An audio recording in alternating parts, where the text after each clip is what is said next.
बुरेवाला से NY news के reporter Mohammad Rizwan भट्टी की रिपोर्ट के मुताबिक बुरेवाला के थाना गग्गू मंडी में 5 रोज से चोरी के शुबा में जेर हिरासत नवाही गांव 255 EB का मुबैना मुलजिम थाना में हिलाक हो गया।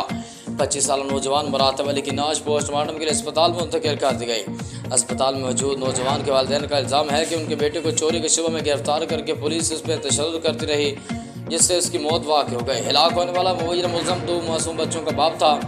हम उसकी हर तरह से सफाई देते रहे, लेकिन पुलिस ने उन्हें एक ना मानी, जबकि पुलिस राय का कहना है कि मुलजिम की हिलाकत गर्मी और हार्ट अटैक से हुई, तशद्दुद नहीं किया गया। पुलिस पोस्टमार्टम के बाद सब वाज़ेह हो जाएगा।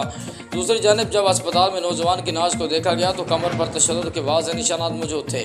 पुलिस मसरूफ़ तफ्तीश है। वो रसा का वज़ीर आला पंजाब और IG पंजाब से तहकीकात और इंसाफ का मुताबिक